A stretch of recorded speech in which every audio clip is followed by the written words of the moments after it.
Hey guys, this is Mr. Petrov from YCS Impact Martial Arts. So there are a few of you bought a punching bag for home and you're just asking me for some tips on training. So great question. If you have not bought a bag and you're thinking about buying one, I would highly recommend a bag just like this, just like in our studio.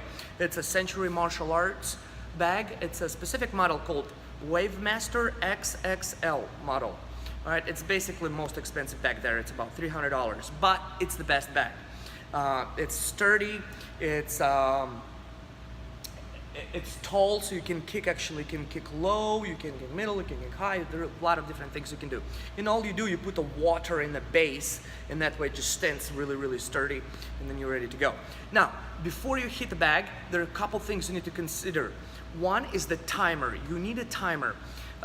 In our studio, we have a timer on the wall. However, for home, you can have a very cheap alternative. Basically, download an application on your iPad or on your phone, and it's called the Boxing Timer app. And that way, the reason why it's so important is because it systemizes your training. All right, you would set you'd set so many rounds for say 2-3 minute round, and then maybe 1 minute break, 30 seconds break, and so forth. So it's kind of, the timer systemizes your training, so it's very important that you do it on time. Now the second thing you need to consider is boxing gloves. Not any gloves, boxing gloves. Now why boxing gloves? There are two reasons for this. One, it's obviously it's a safety for your hands. It protects your hands, so you don't hurt your hands, you don't hurt your wrist, and so forth. The second reason is even more important, I think, it's your training reasons.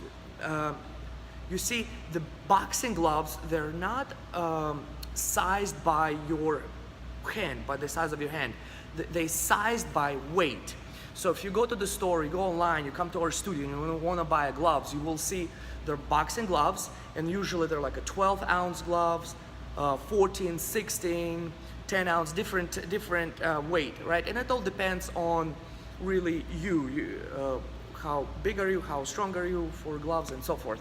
So my gloves right here, I have 24-ounce gloves, so it's basically 2 pounds on my hands I throw when I hit the bag, when I work out. So it's really good for your training. It builds muscles, it builds strengths, it builds your endurance, and so forth. So two reasons for it. Again, safety and training. Now let's roll back to the timing.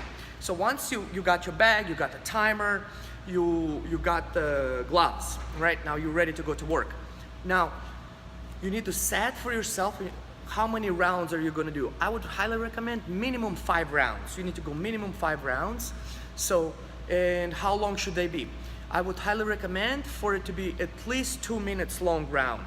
Why 2 minutes long? If you ever go on any tournament in martial arts, amateur tournaments, usually it's a 2-minute round. 2-minute round, 1 minute break. All right, so at least do 2 minutes for a round. You can go higher, right? As you get better and better, you can go higher. You can go to 3-minute round, 5-minute rounds. Like for instance, professional mixed martial arts fights, they're 5-minute round fight. So, but start with 2 minutes, and then you can go to 3 into 5-minute round. All right. Now, how about break? Well, start with 1 minute break in between rounds. Again, this is kind of what's going on the tournaments. If you ever go in a tournament, it's a 1 minute break in between rounds. Now, as you get better, cut that break because you're training. You need to be better. You need to be stronger. So cut it to 30 seconds and stay with that. You know, and if you feel like ambitious, sometimes like me, I would even cut my break to 15-second break. All right.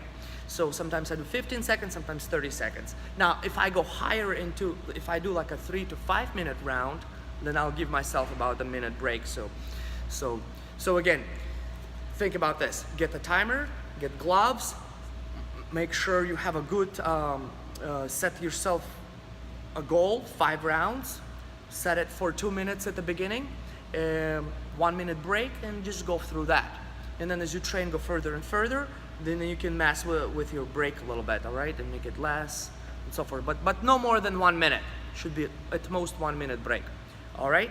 I'll give you some more tips later, hands-on on the back. All right. Keep training hard, and we'll see you in class.